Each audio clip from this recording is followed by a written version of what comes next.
everyone! My name is Jenna, but you guys can call me Jen. Welcome back to my channel. Welcome if you're new. Hi, hello. Welcome to me with freshly washed hair. It's almost dry. Hi, friends. Welcome to the Far Horizons vlog part 2. I guess we are back. We are coming back to it. We are fucking getting back to it. I swear to God, I need to do something to jumpstart this. Oh my God. But if you're new here, hi, my name is Jen. I'm a fantasy author. I'm an author, point blank. I have a romance book out there that I keep forgetting exists.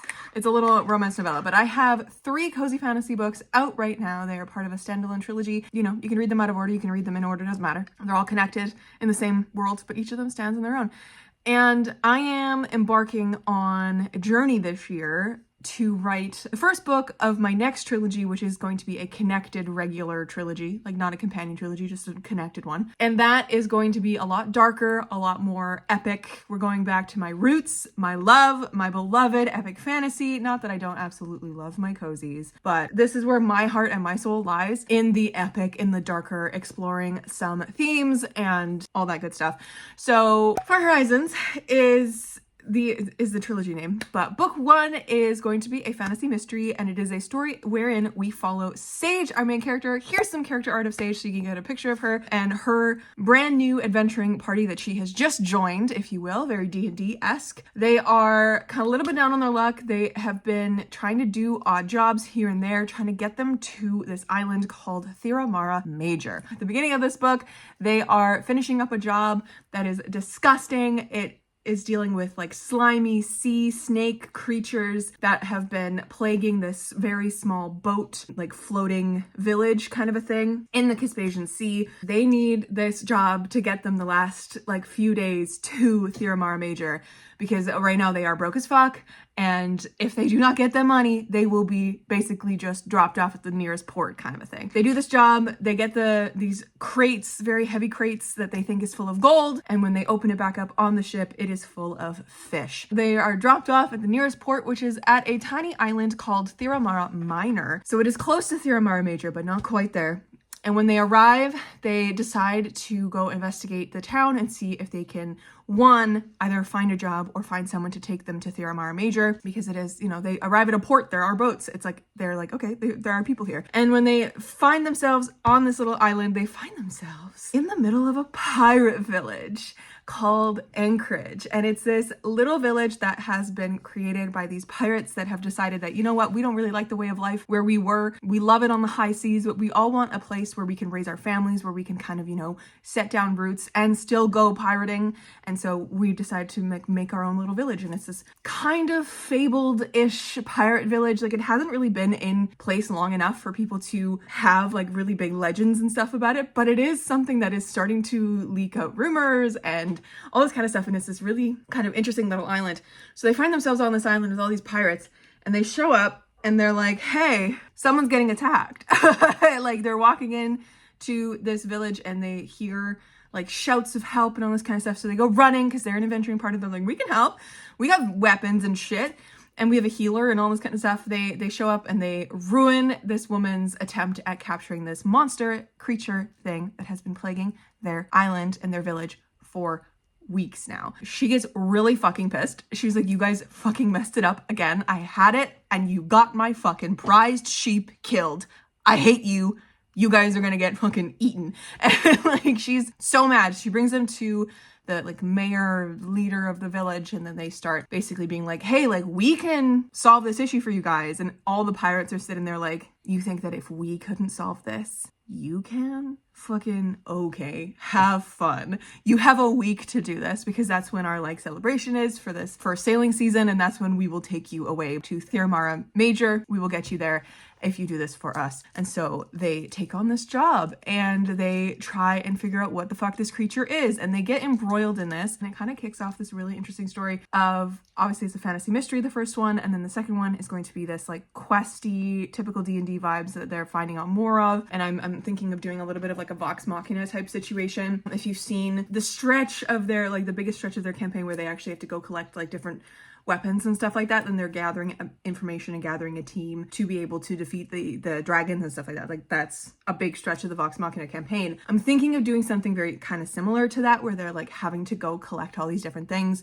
and getting information from different people to be able to do what they want, kind of a thing. I have to think about it further because I haven't even written book 1. But anyways, this is going to be a really fun trilogy to work on. I'm so excited about it. Sage is a character from my very first book, A Second Story.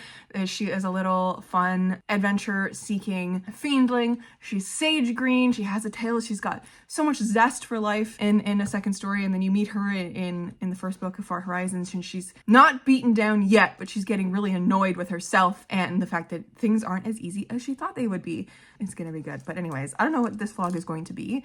Whether it's going to be me kind of re-outlining things, getting a gist back in the story, or just fucking diving in and writing, because I just need to do it. I just need to do it. Also, sorry if you've heard this little fidget ring. Anxiety. Anyways, welcome to the vlog. It's February 3rd today. Let's see what kind of shit I can get done with Far Horizons in this first vlog of 2026 for writing stuff. I'm really hoping that this jogs something in me. I have this like yearning feeling in my chest whenever I think about this, when it's like I just want to be like I just want to be writing. I want to be furthering my career. I want to be making this story better, and I don't have it written yet. So there's that issue. I also, where is my Scrivener projects? I need to check how many words I have in the draft so far, because I have worked on this draft previously. So pulling up Scrivener, we have 18,542 words. I thought I had more than that. Oh no, I thought I had like 20 some thousand, but it's close. It's close. So we have a baseline. I have ideas. I have thought through the outline multiple times. I don't have a full outline. I don't know what's going to happen much in the very last chunk of the book, but I think that's something that I will explore more when I get closer to it actually drafting. And I feel like I want to let myself find the joy of drafting again, because I've explained this in a couple of videos about my writing, is that I've definitely come to terms with the fact that my favorite part of writing is the brainstorming, like the creation, the world building, all that kind of stuff, asking myself questions, what have you, and then the editing. I don't love drafting anymore. And that used to be my favorite part of what I would do, about like when I would do like just draft all the time. But now that I've been through the drafting part so many times, and I've been through the editing part a number of times with my books that are now published, like I really like the editing part, because that makes it better, prettier. I have things to work with. I have a story to work with. I don't have that yet. I don't have things written down yet. So it needs to get done. It needs to get done. So we're starting it in this vlog. Stick around. Let's see what we do. One eternity later. Oh my god, hey besties. It's been a fucking second, hasn't it? Oh my god. Hi, I got upgrade. You've seen it in a couple of my videos now, but in this one, upgrade. It is officially February 23rd. I don't remember when I started this vlog. I've done some work on Sage Story.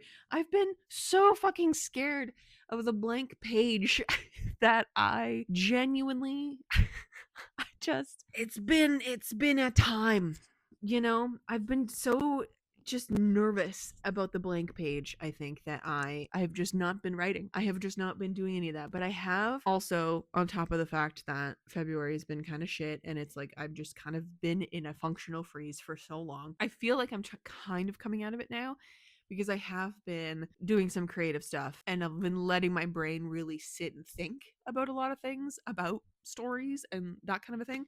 Like in one of my recent reading vlogs, I mentioned that I started doing some preliminary brainstorming. It was literally just one night session of brainstorming some stuff for Cosmic Latte, which is a cozy adjacent sci-fi that I have in my head. And I did some brainstorming on that, and I think that really, I don't know, it cracked something open in my head to allow that creativity to come in again, which I've been needing, because I have here and there done some like thinking a little. I've written a couple scenes in my notebook because I've been so scared to open up a document, but just like scenes that have come into my head that have been like, this would be really fun to explore. Or like I did a scene recently that was kind of inspired by the fact that I know in my head that I need to think about backstory and my characters and like my POV characters a little bit. So on February 10th, I did this little brainstorm page at work between kids about Lara, one of my POV characters. I went back and looked at my preliminary notes on her backstory that I did like a year ago at this point to remind myself of what's going on. And then I, mainly because I was inspired by The Everlasting by Alex E. Harrow and the character of Una Everlasting. Reading that book, there was just so many little things about Una that were just so inspiring to me for Lara specifically. Inspired by that, I kind of like started picking at that a little bit in my head and did some thinking. And then I was like, what if I start writing a scene where Lara is telling Sage her backstory, essentially. And it really started like that. On February 11th, I started writing this, and I did not stop until it was like 3:30 in the morning. And it was this scene that I just telling, like having Lara tell her backstory was really interesting. And it was like literally just her saying what happened to her as a kid and like where she, you know, got to and all this kind of stuff. And it ended up turning into a very like personal smutty scene, which was fun to write. Let me tell you, anytime a scene devolves into that, I have a great time. Whether or not that's going to actually end up in the final product, I don't know. If I want to do like open door sex scenes in my fantasy, I don't know if like I have to figure out what kind of tone I want to do in my fantasy books, of course, and like what kind of sex scenes will match that. Like I do want intimacy, I do want that kind of a thing eventually in these books because there is going to be romance like subplots. So the plan is Sage and Lara endgame. You know what I mean? But like I have to get there. So this scene kind of started out with me being very inspired by specifically Una's in The Everlasting. She is very rough with Owen sexually, right? Because she doesn't really know how to be gentle, and he is very gentle. And so it's this whole kind of a situation of them kind of exploring that, and then it, you know, they get to spend years and years and years of exploring different things and, you know, becoming different people, what have you. But that specifically, there had to have been a line or two in there that just kind of got my brain going, and I was like, that makes so much sense. Like having a life of where you are trained for honor, for all this kind of stuff. You are trained to kill and trained to be violent as a knight. You don't know how to be gentle. And so I was kind of thinking about that in relation to Lara's backstory. And there are so many layers to Lara's backstory. I know her trauma. I know where she, like what happened to her very well. And so having her tell it to me and to Sage, I guess, in this moment was really interesting. And then yes, it devolved at 3 a.m. into a sex scene, whatever. But it got me thinking about how I want the trajectory of Sage and Lara's relationship to go into, like, you know, like where they start in book 1 is very like Lara is very protective of Sage, but she's also attracted to Sage because she, like, when we meet her in a second story, very briefly, she's a little drunk and she's like kind of fascinated by Sage, and she thinks Sage is very, very pretty because she is. She's a very beautiful woman. And so it's this, like, she's trying so hard to not feel things. And also she's that like dichotomy of just being physically attracted to someone and not knowing them, then also like slowly starting to get to know this incredibly bubbly, wonderful woman that Sage is, and that dichotomy of her naivete kind of coming in and making her feel a little bit younger than she is, and then her changing and growing and all this kind of stuff, right? Whole thing. I sat for a little while after writing this scene, which is probably going to be a book 2 scene, not even a book 1 scene, and sitting in bed and thinking about like what I want for their relationship. And then on the 17th, I started writing down brainstorming notes for their dichotomy and like little things that I want to bring into how they interact and how they exist, and like did little things like that. Like it just, I don't even know what the fuck I was doing. I think I was looking up armor on Pinterest and like trying to find fun like drawings and stuff of lady knights and things like that, because I've been doing some practice art on Procreate on my iPad. I got this like tiny little like bing of an idea in my head for armor and Lara's protectiveness and all this kind of stuff. And I came back and I wrote down a couple things, and I'm so excited to play with these two. It is going to be the slowest of slow burn across the 3 books. But I think that's needed because we need, like, having Lara think that Sage is incredibly beautiful and to be attracted to her in that, but then also be terrified because Sage is such a naive, like, she's never left her town type of situation kind of girl right at the beginning. Like, if I had Lara and Sage get together right then, that would be the wrong kind of relationship dynamic that I want them to have. That is a relationship dynamic that you could have, but that's very much not a lasting one. It is toxic and traumatic, and I don't want to deal with that.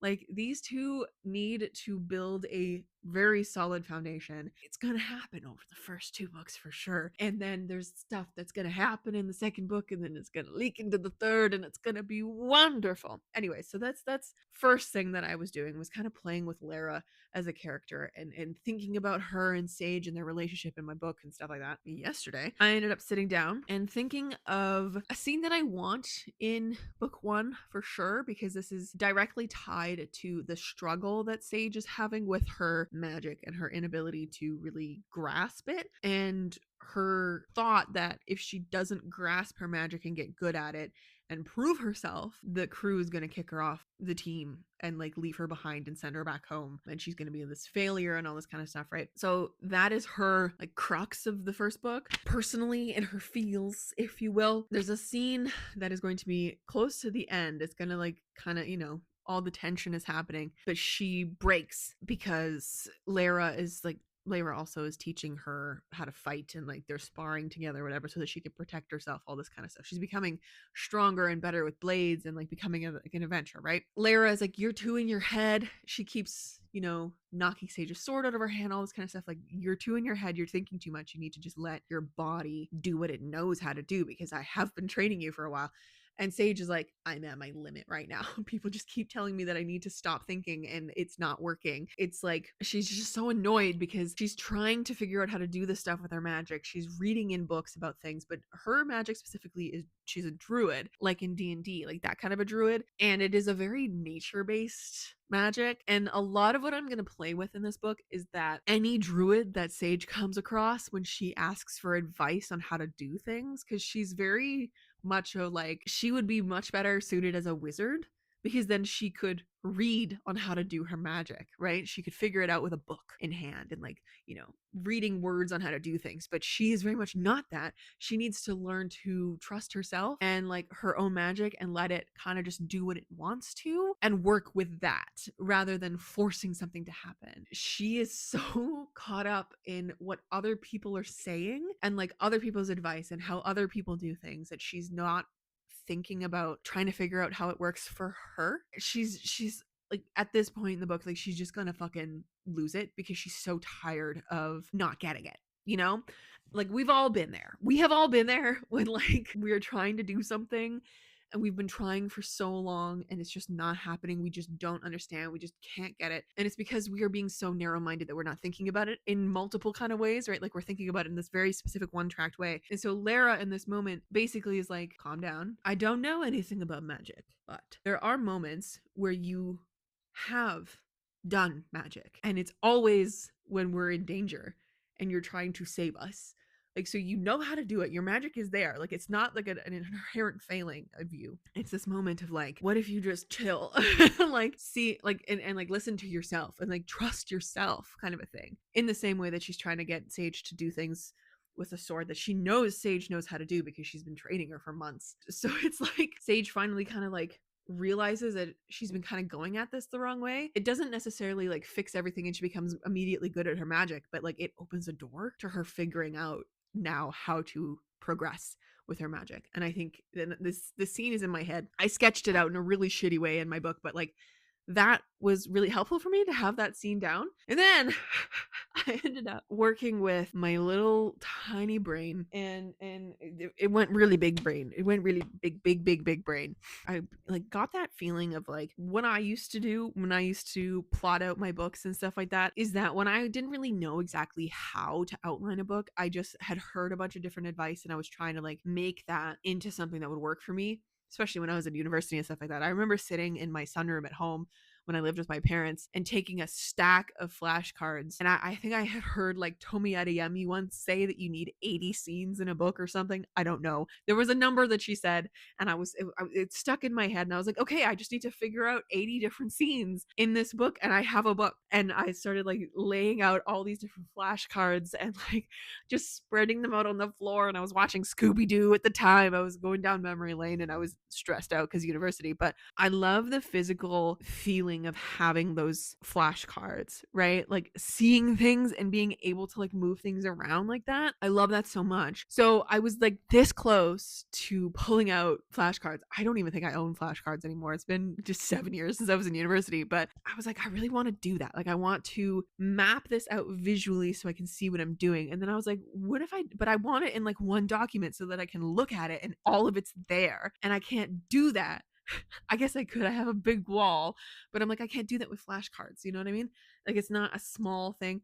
And then I was like, but I have an iPad and I have Procreate. I have an app that I can draw on and use to map out my shit. And so I got a blank paper on my Procreate. I drew like 7 different columns for 7 days that they're in Anchorage for. Possibly could be 6 days. We're going to have to see. And I ended up just fucking around and finding out how much shit I have in my head. And I wrote down what happens every day from day 1 to day 7. This took me hours. Because not only did I have to figure out a lot of like what's like in day 6 and 7 is a lot of just like, okay, this is what I want to happen on these last 2 days. I don't know what order. I don't know where they're going to be. I don't know what time of day they're going to be. I don't know the exact specifics, but I can know vibe. So day 6 and 7 are kind of an amalgamation of my brain just like spitting out what I think I want the ending to be. It's not set in stone as like the beginning trajectory of the book is, but this is a step-by-step day breakdown of this timeline. And I think this is going to help so much because I am terrible with timelines in my books. I always think I'm going to be okay with it. And then I wrote second story and then I read it after and I had other people read it and I wasn't very good with the timeline. It was kind of wishy-washy, whatever. I fixed it in the publication, obviously. But then we get to a little luck. And a little luck, I was so fucking batshit about my fucking timeline because it's all very specific. Like it's a countdown to the fall festival. And I never really knew as I was writing it originally, like plot of like day to day to day to day and how I was going to make time move. So it took a lot of me like writing the first draft, going back to the drawing board, writing the second draft, going back to the drawing board and fixing timeline stuff. And then I got to book 3 and I had some people when I was in the drafting and beta reading process and stuff like that, they were just like, what the fuck, bestie? And I was like, listen, timelines and me, we don't jive. Apparently this book, I know now what happens day to day. And not only that is that I've written in time of day.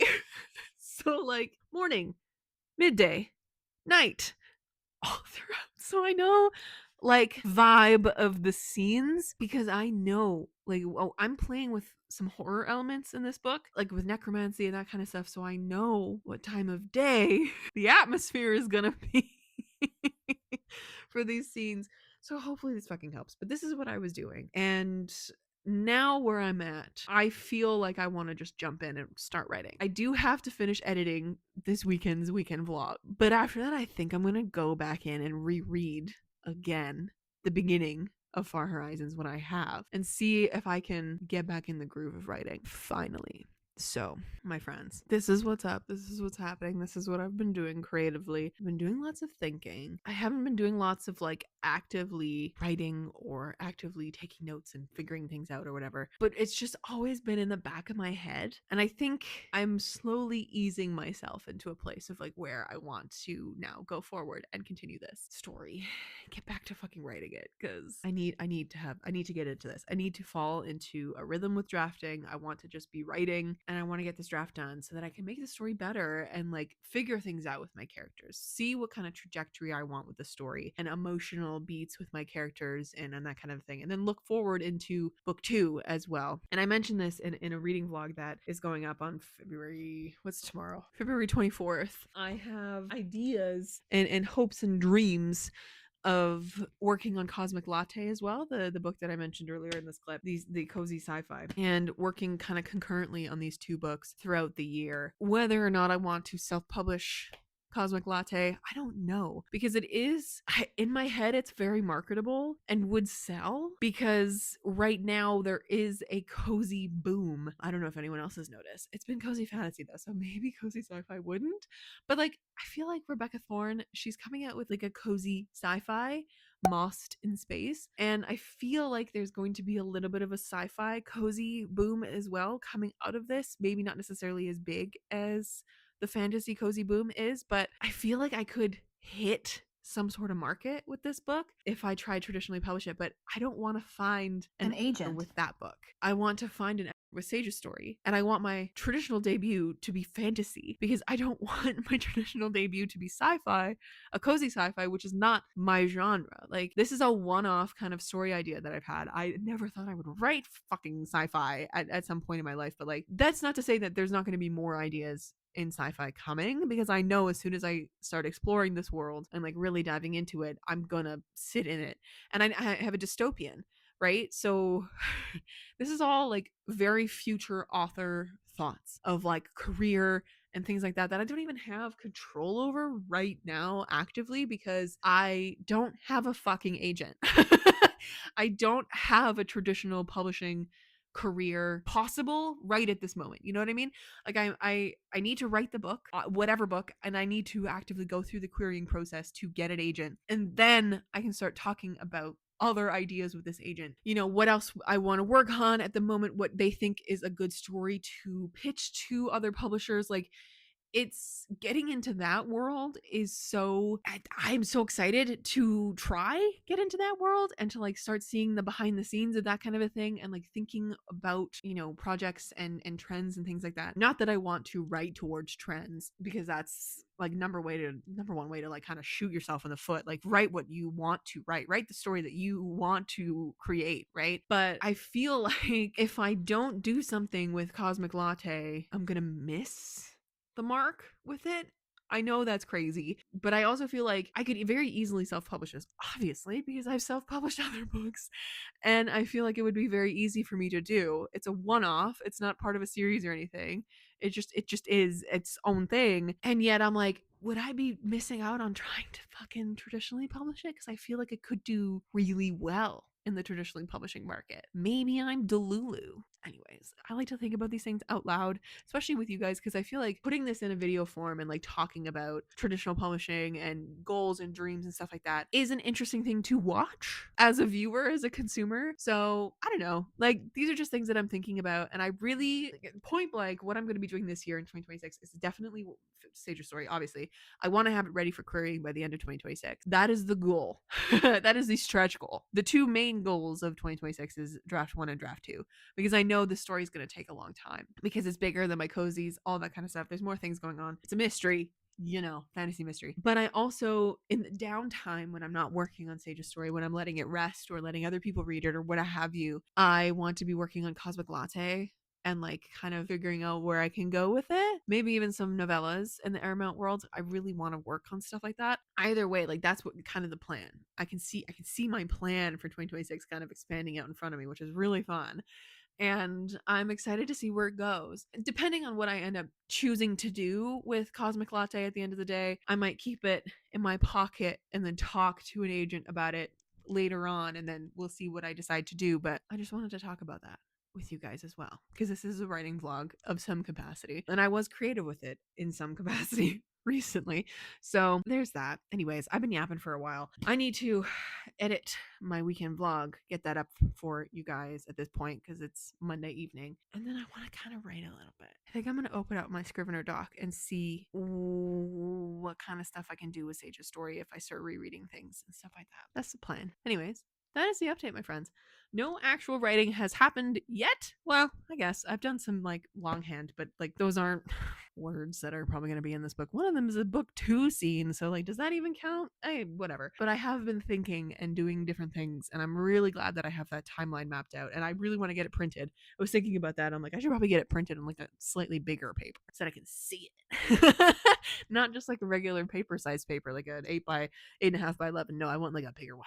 I can put it on my wall and I can read it. I think I'm gonna do that. Anyways, that's the update. I will come back when I have more to update you on. But as so far in this writing vlog, no actual writing has happened yet. Yet. Keyword. Hello, friends. Happy March 5th. Welcome to sort of the end of the vlog. I wanted to pop in because I realized that I had started my March challenge writing vlogs, and I had this writing vlog underway And I completely forgot about that. Originally, this vlog started out with me wanting to start to write Sage's story again. At this point, March 5th, I have touched it. I have changed words.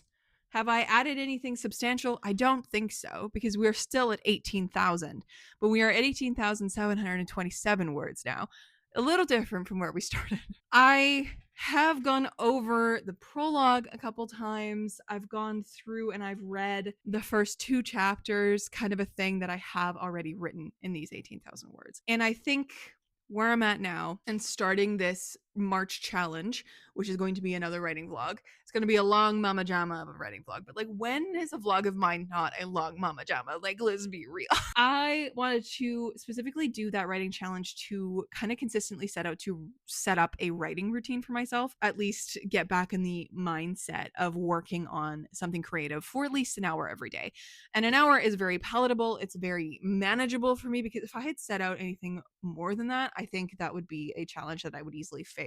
But I know at least an hour every day is attainable, and will also expand to 2-3 hours when I really start getting in the groove of writing and all that kind of stuff. Anyways, this vlog, where I'm currently where we are right now, I wanted to wrap this up by doing some thinking and some kind of talking through how I write scenes, because I got a lovely comment on my recent weekend vlog where I yapped endlessly about prologues and stuff from Corey962. I'd love to see the process of how you write a scene from conception to the final edit. Let's talk about that. Let's talk about actually creating scenes. Now, when I am first brainstorming a project, sometimes when I start creating a book, sometimes it's from a scene, sometimes it's from a character, sometimes it's from a concept, and it depends on what it is. But at the moment I start thinking about these concepts and start picking at that scab, start creating characters for this world, for this moment, for this story, for the hook, what have you, start narrowing stuff like that down, scenes will start popping up in my head.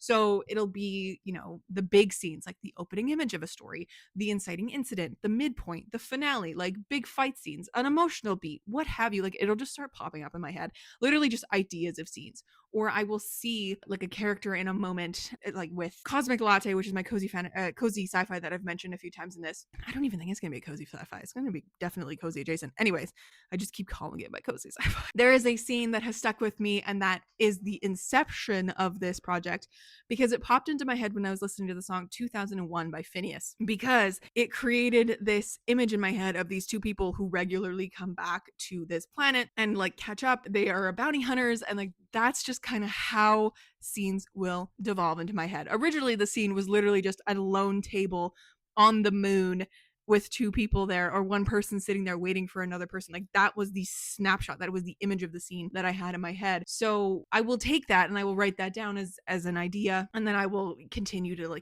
gather different ideas of scenes, what have you, how things link together. That's how you plot, right? like bare bones thinking of like moments in the story where things are happening, how they connect, where our characters are taking themselves, what have you. Plotting, as you will. My computer just died behind me. Plotting, if you will. So everything is all connected, and that is how my brain starts thinking of things. Now, when I get an idea for a scene and I actually settle down to start fleshing out the scene, or I start thinking about how the scene would work, that is more direct when I am actually going to start writing the scene. So I will start brainstorming.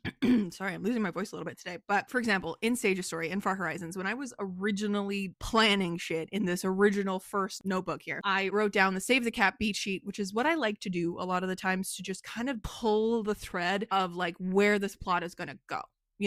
I like to think about the opening image, the original like inciting incident, like kind of how the setup is going to go, how we're going to get into that second act, how we're going to, break into different things, how we're going to get to the midpoint, what's going to change at the midpoint. I start thinking about all that stuff, and then I start writing shit down. And that is scene by scene or moment by moment, just information about things. Like, I have a setup of deciding what they're gonna do next, because like things are shitty for the crew. Another scene is like they're gonna be warned by local fishermen when they dock at Theramara Minor that like something's on the loose, just be careful as you're walking through to get to the village. Like, just a scene, like a little baby scene, like a snippet of something going on, just things like that, like kind of link pieces to pieces, because then I have the idea where, okay, well, I know that they're going to dock on this tinier island that's not where they want to go, and then they're going to eventually get to the village, but like little kind of transition scenes will pop into my head of like how they're going to get there, what happens when they get there, all that kind of stuff. So let's look specifically at the opening image of Sage's story, because I have talked about it in many different places. This is not the prologue. The prologue is a little different, but specifically the opening image of chapter 1, the start to the story. I'm going to hook this to my glasses because I'm tired of holding up a pen. But okay, this is just going to look really funny, but I like to talk with my hands. So hopefully this sounds fine. In a recent video, it sounded okay. So we're just going to hope that this also sounds fine. This opening image, I wanted to, like when I was going back, like back in 2023, 24, when I was starting to think about Sage's story and like pull pieces out of my brain of where the story was going to go, what kind of story I wanted it to be, what have you. I knew I wanted to open up this story in a very cinematic way. I wanted to have it feel like we were kind of zooming in on this moment of a team that is kind of down on their luck. I wanted to immediately get that kind of across with this opening image. We are opening up, not even in a cold open like I talk about in my weekend vlog that was just talking about prologues for forever, but in a like kind of drop you into the moment kind of a sense, not overwhelmingly, because I didn't want to overwhelm readers with a bunch of fucking nouns and places and moments and backstory and world building that they would just be like, what the fuck is happening? I wanted to drop us in a moment that was very easily kind of grabbable and be like, oh, this is a group of adventurers that is like wrapping up a job in this moment. And I was like, great, what kind of a job would that be? They're on a fucking ship from the moment that I leave Sage in a second story, which is my first cozy book, because that's where that character is from. I know that they're on a ship. So where could they be right now? They're heading to the Caspasian Sea, to specifically Theramara Major, because of a job that they are contracted to do. They have to get there. So they have to have enough money to get there, to pay passage on a ship. They're like, okay, we're going to make money on the way because that we don't have enough money right now, but we're going to promise this crew that we can get money as we go to keep our spot on the whatever. It's this whole thing. So I knew this opening scene, I wanted it to be snappy and interesting, and I wanted it immediately to be gross.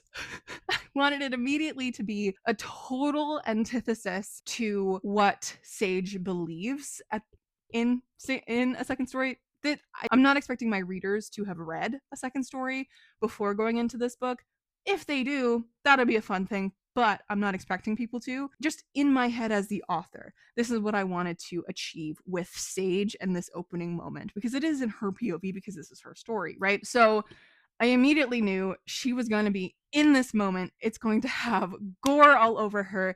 She's going to be just like fucking at her wit's end because she can't get her magic to work. She has one job in this moment, and that is to keep the port fucking clean, because the crew, the people around her adventuring party partners, are just slaughtering this nest of sea snakes. And I was like, this is really funny for me, just me, because many years ago I hosted a D&D campaign where my players met a nest or like one specific sea snake, and I kept calling it snee snakes because of Critical Role coming across a sea snake, and someone accidentally said snee snake, and I was like, would it be really funny to just use sea snakes in this moment? Because in my head, every time I write the word sea snake, I go snee snake. It's literally the only reason why I picked that monster specifically for this opening. And it works because they're on the sea. It's going to have very aquatic monsters, what have you. It's an infestation of sea snakes. And so that's what I have in my head. I was like, okay, great.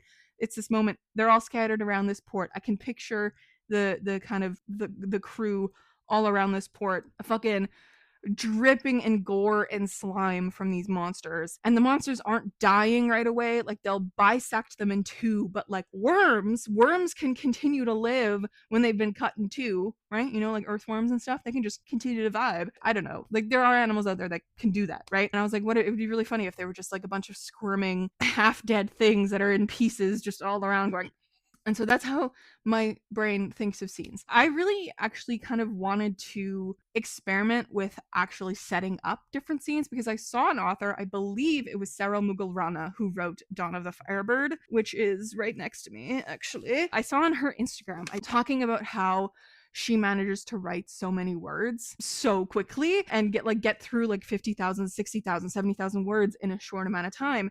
And it's because she plans out her scenes before going to actually work on them, which I think is a fascinating thing. And I was actually thinking about doing that and trying out that method of like, okay, like, yes, I have an outline. I know, where I want to be going, but it would be kind of a fascinating thing to actually sit and like go, okay, what do I want to have happen in this scene? Because I do that sometimes. When I'm in the middle of a writing situation and I'm coming back to writing the next day, or I'm really tired and I'm like, okay, I don't know how to even start the scene, but I know this is what happens in the scene. Note it down, right? Just in my Scrivener file, just like Lara does this with her sword. Lara is talking about this. Sage is doing this. This reaction happens. Like, it's just like noting it down, kind of how I want the scene to go, which helps me when I come back to write that scene, because I'm like, oh, I've already been thinking about the scene and now I can kind of write that out. I can kind of plot that out. If I've been sitting thinking about how I want the scene to actually go, how I want to block it out almost like on a stage, So specifically with this opening image, I knew I want Sage here. She's right next to the water. There's water churning and she is trying to get control over the water. She's essentially trying to be a waterbender in this moment. She's a druid. She thinks she should be able to control water and stuff. And like, sure, in some instances she could. Some druids can. They have an affinity for water, whatever, natural things. She's trying to like move water and like use it to help clean the port, and like that's her job is to try and clean this moment and like keep the gore and like move the bodies back into the sea, kind of a thing, of these bisected creatures. But she can't, because her magic, has an issue with her magic, which I talk about earlier in this. Like, that's her whole thing with book one, is her being able to even fucking do magic, right? So she is trying to move this she's trying to get an attachment to the water so that she can, fucking make her magic work and do the thing that she wants it to do, but it's just not working.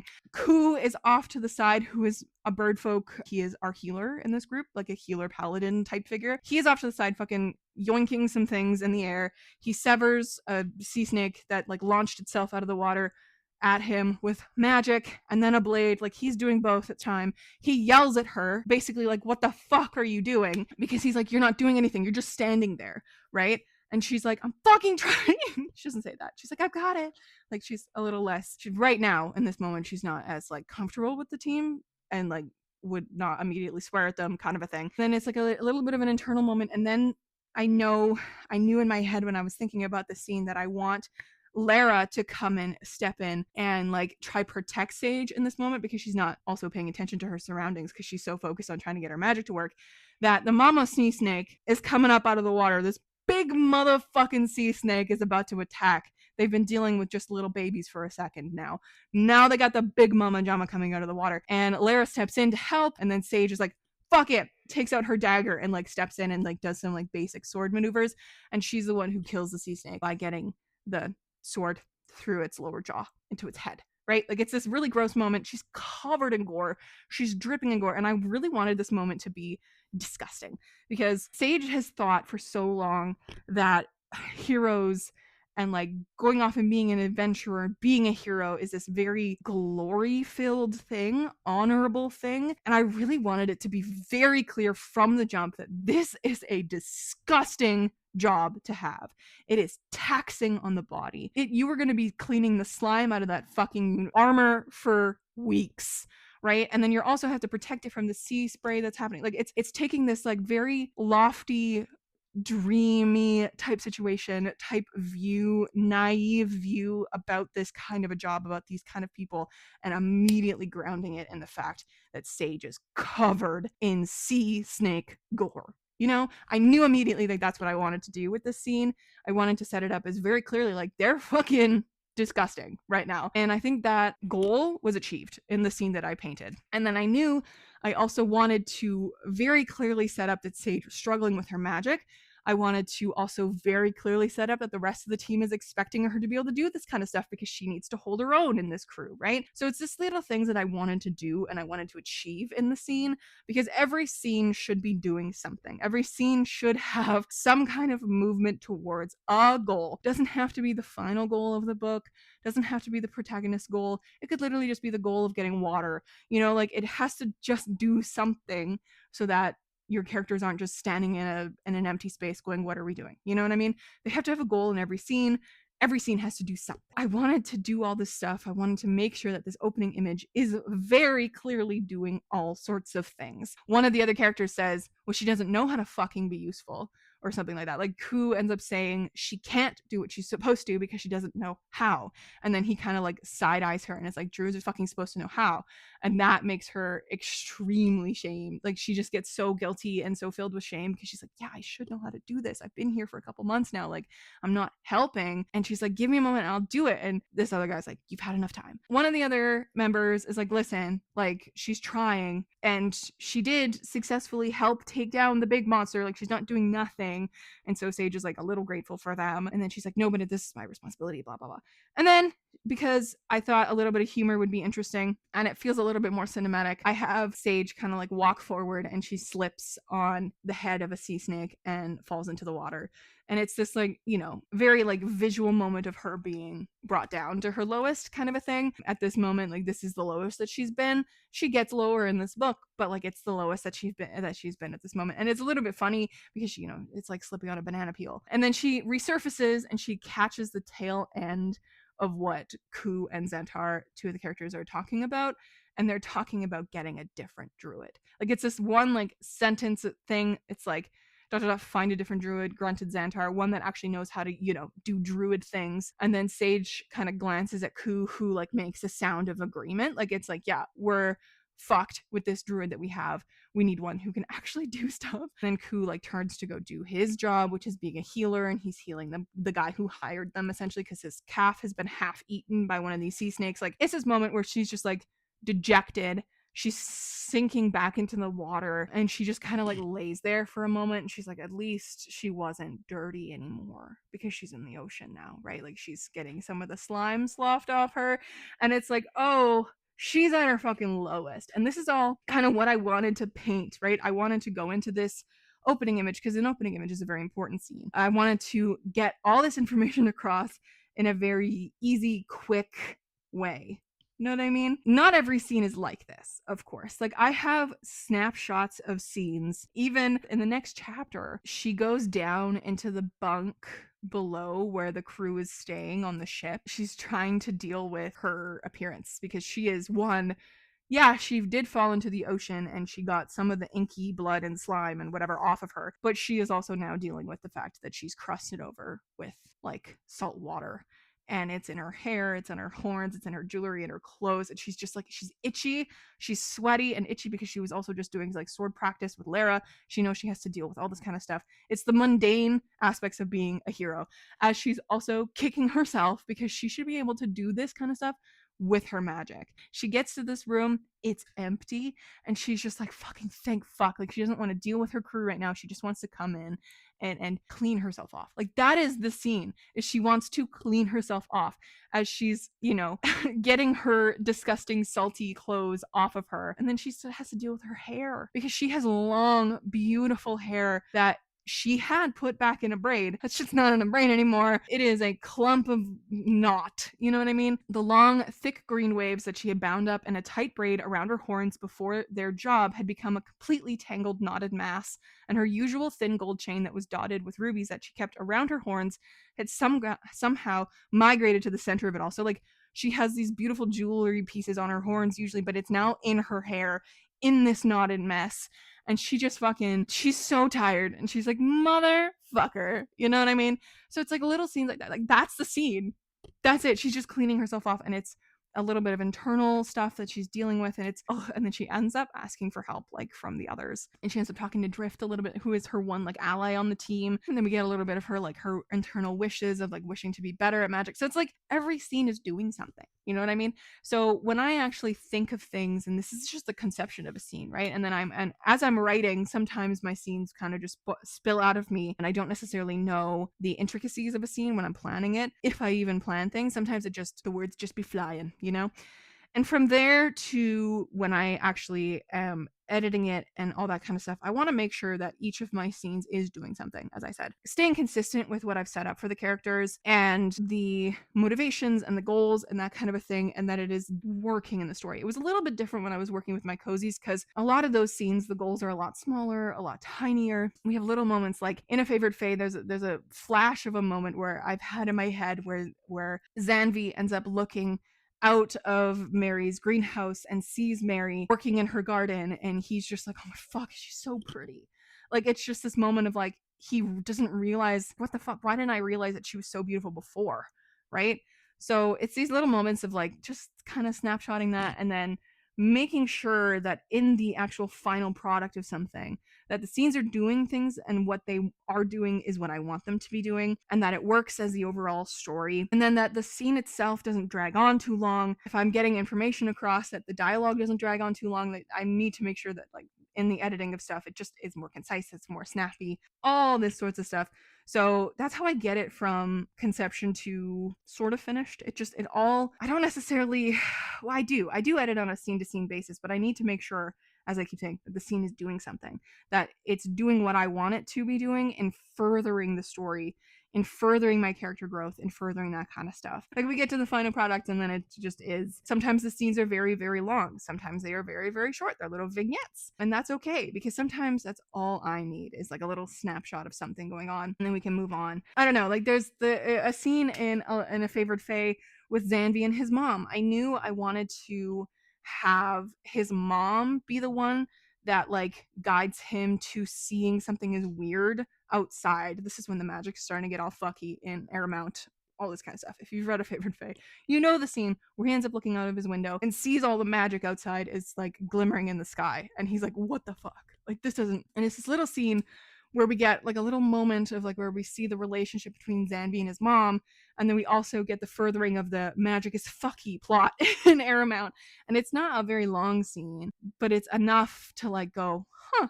And then Zanvi goes outside and he starts looking around and realizes that not everyone is seeing this. Scenes are so interesting, a scene by scene basis. But like when I'm building a scene, and this is kind of how I want to go forward when I'm working on Far Horizons further from now on, especially in my March writing vlog and writing experiment, I want to try and like plan out or map out what happens in a scene, literally just jot note down like, this happens, this is said, this happens, whatever, right? Like it could literally just be one sentence of like, this scene is this.